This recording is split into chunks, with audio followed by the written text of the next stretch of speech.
मुंबईत दिवसाआड मराठी आणि गुजरातीचा मुद्दा डोकं वर काढतोय। गेल्या काही दिवसांपासून मुंबईत मराठीचा मुद्दा ऐरणीवर आला असून ही प्रकरणं सध्या वाढत चालली आहेत। अशातच घाटकोपरमधून असंच एक प्रकरण समोर आलंय, जिथं नॉनव्हेज खाण्याच्या मुद्द्यावरून मराठी कुटुंबाला हिलवलं गेल्याचं आणि अपमानास्पद वागणूक दिलं गेल्याचं कळताच मनसे कार्यकर्त्यांनी घटनास्थळी पोहोचत तिथल्या अमराठी रहिवाशांना मनसे स्टाईलनं समज दिल्याचं पाहायला मिळालं। याचा व्हिडिओही सध्या सोशल मीडियावर व्हायरल होताना दिसतोय। मात्र आता यानंतर मराठी आणि इंग्रजी माध्यमांच्या शाळेतील इयत्ता 1ली ते 5वीच्या विद्यार्थ्यांना मराठी आणि इंग्रजीसह हिंदी ही तृतीय भाषा म्हणून सक्तीची करण्यात आली आहे। या नव्या शैक्षणिक धोरणावर आता राजकीय क्षेत्रातून प्रतिक्रिया समोर येत आहेत आणि या सगळ्यात महाराष्ट्र नवनिर्माण सेनेचे अध्यक्ष राज ठाकरे यांनी आक्रमक पवित्रा घेतल्याचं दिसून येत आहे। नेमका काय म्हणालेत राज ठाकरे जाणून घेऊयात या व्हिडिओच्या माध्यमातून।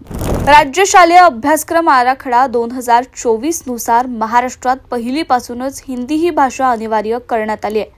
मी स्वच्छ शब्दात सांगतो की ही सक्ती महाराष्ट्र नवनिर्माण सेना खपवून घेणार नाही। केंद्र सरकारचं सध्या जे सर्वत्र हिंदीकरण करण्याचे प्रयत्न सुरू आहेत ते या राज्यात आम्ही यशस्वी होऊ देणार नाही। हिंदी ही काही राष्ट्रभाषा नाही, ती देशातील इतर भाषांसारखी एक राज्यभाषा आहे। ती महाराष्ट्रात का म्हणून पहिलीपासून शिकायची?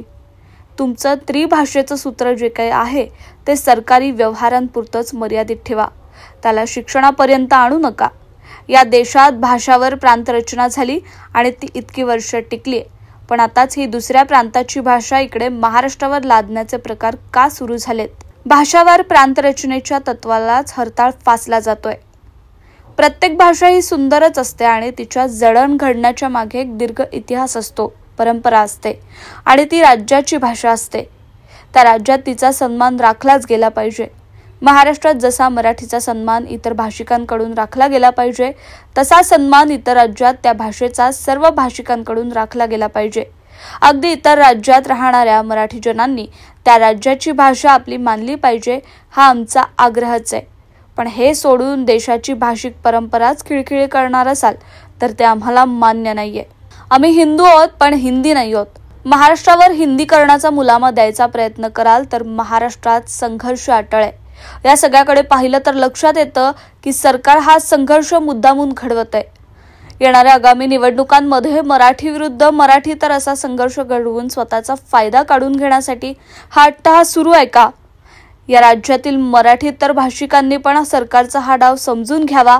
त्यांना तुमच्या भाषेबद्दल विशेष प्रेम आहे असं काही नाहीये। त्यांना तुमची माथी भडकवून स्वतःची राजकीय पोळी भाजून घ्यायची आहे। आज राज्याची आर्थिक अवस्था बिकट आहे। सरकारकडे योजनांसाठी पैसाच शिल्लक नाहीये। मराठी तरुण तरुणी नोकरीच्या प्रतीक्षेत आहेत। कर्जमाफी करू असं निवडणुकीच्या आधी सांगितलं, पण पुढे ती केलीच नाही। त्यामुळे कर्जमाफीच्या आशेवर असलेला शेतकरी निराश आहे आणि उद्योग जगताने महाराष्ट्राकडे पाठ फिरवल्यासारखी परिस्थिती आहे। जेव्हा सांगण्यासारखं किंवा ठोस दाखवण्यासारखं काही नसतं तेव्हा फोडा आणि राज्य करा हा ब्रिटिशांचा मंत्र इथे वापरला जातोय। अशी शंका यावी अशी पावलं सरकारकडून उचलली जात आहेत। बरं, हिंदी भाषेची सक्ती महाराष्ट्रातच का? ही अशी हिंदीची सक्ती दक्षिणेच्या राज्यात कराल का? आणि करून तर बघा, तिथली सरकारच पेटून उठतील। इथल्या राज्यातील सरकार आणि घटक पक्ष निमूटपणे हे सगळं खपवून घेत आहेत म्हणून इथे सक्ती केली जाते। बाकीच्यांचं आम्हाला माहीत नाही आणि आम्हाला देणं घेणंही नाही, पण महाराष्ट्र नवनिर्माण सेना हे खपवून घेणार नाही। महाराष्ट्रात पहिलीपासूनच हिंदी भाषा शिकायची सक्ती इथे खपवून घेतली जाणार नाही। शालेय अभ्यासक्रमातील हिंदीची पुस्तकं दुकानांमध्ये विकू दिली जाणार नाहीत आणि शाळांना देखील ती पुस्तकं विद्यार्थ्यांना वाटू दिली जाणार नाहीत, याची नोंद शाळा प्रशासनाने घ्यावी। प्रत्येक राज्यात फक्त त्यांच्या राजभाषेचाच मान राखला गेला पाहिजे। उद्या सर्व राज्यांमध्ये मराठी भाषा पहिलीपासून शिकवाल का? नाही ना? मग ही जबरदस्ती इथेच का? हा मुद्दा ताणू नये असं माझं सरकारला आव्हान आहे। पण या आव्हानाला आव्हान देणार असाल तर हिंदी लादणार असाल तर मात्र संघर्ष अटळ आहे आणि ज्याला फक्त सरकारच जबाबदार राहील। त्यामुळे सरकारनं लोकभावनेचा आदर करत हा निर्णय मागे तात्काळ घेण्याचे आदेश द्यावेत। माझ्या महाराष्ट्रातील तमाम मराठी मातांना, भगिनींना आणि बांधवांना तसेच माझ्या मराठी वर्तमानपत्रात आणि मराठी वृत्तवाहिन्यांमध्ये काम करणाऱ्या सर्व बांधवांना आणि भगिनींना देखील विनंती आहे की यात कोणताही वादविवाद न करता याचा निषेध आणि विरोध करावा। आणि हो, महाराष्ट्रातील इतर राजकीय पक्षांना जर थोडं जरी मराठी भाषेबद्दल प्रेम असेल तर ते देखील याला विरोध करतील। आज भाषा सक्ती करत आहेत, उद्या इतर सक्तीचे फतवे काढतील। म्हातारी मेल्याचं दुःख नाही, पण काळ सोकावतो। आपला नम्र राज ठाकरे। गुढीपाडव्याच्या दिवशी सक्तीच्या मराठीविषयी राज ठाकरे यांनी मनसैनिकांना आदेश दिले होते, आवाहन केलं होतं। त्यावरून मनसैनिकांनी मराठी सक्तीची व्हावी म्हणून कामही सुरू केली होती।